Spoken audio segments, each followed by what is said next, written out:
This title is narrated with virtual voice, computer-generated narration for audiobooks. The States of America, New England, by Daniel Hardy. Part 1. The Constitution State, A History of Connecticut.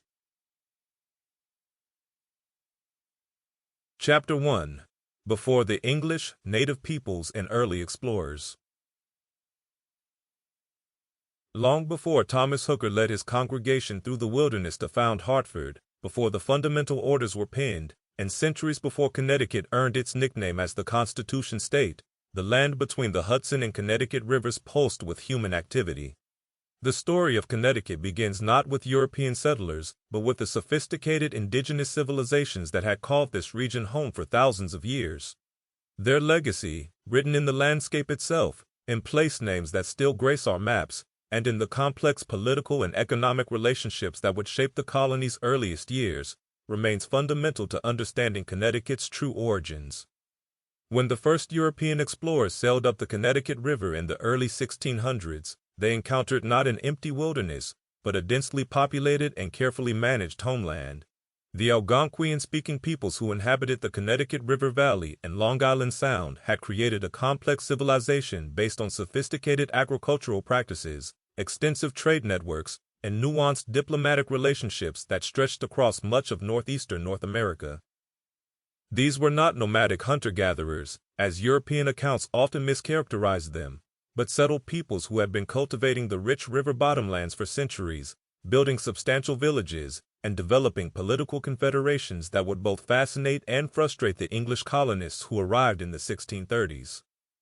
The largest and most powerful of these groups was the Pequot Nation, whose territory encompassed much of southeastern Connecticut and whose influence extended far beyond their immediate homeland. The Pequot had built their power on a combination of agricultural productivity and strategic trade relationships, controlling access to wampum, the shell beads that served as currency throughout much of the Northeast, and maintaining trading relationships that reached as far west as the Great Lakes and as far south as the Chesapeake Bay. Their main settlements, including the fortified town of Mystic, were marvels of indigenous engineering, with palisaded walls, carefully planned streets, and long houses that could shelter dozens of families. The Pequot sachem, or chief, commanded the loyalty of thousands of warriors and could field military forces that European observers grudgingly admitted were formidable opponents.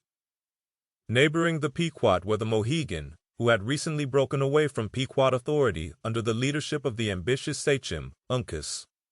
This split, which occurred just as European colonization was beginning in earnest, would prove to have enormous consequences for Connecticut's early history.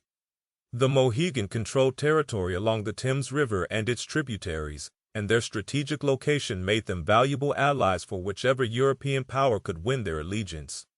Uncas, whose political acumen rivaled that of any European diplomat, understood that the arrival of the English represented both an opportunity and a threat. By carefully navigating between cooperation and resistance, he would maintain Mohegan autonomy longer than many of his contemporaries, becoming one of the most influential Native American leaders of the colonial period. To the west lived the various bands collectively known as the River Indians, including the Podunk, Tunxis, and Saukeok peoples, who occupied the fertile Connecticut River Valley from present-day Hartford to the Massachusetts border. These groups had developed an intensive agricultural system that maximized the productivity of the river's annual flood cycle, planting corn, beans, and squash in carefully tended fields that European observers described as more productive per acre than many European farms. Their villages dotted the riverbanks, connected by well-maintained trails that served as highways for trade and communication. The River Indians had also developed sophisticated fishing technologies, using stonefish weirs and wooden traps to harvest the massive runs of salmon, shad, and alewives that ascended the Connecticut River each spring. The Niantic peoples occupied the coastal regions between the Pequot and the Narragansett territories, controlling valuable salt marshes and shellfishing grounds, while maintaining extensive trade relationships across Long Island Sound.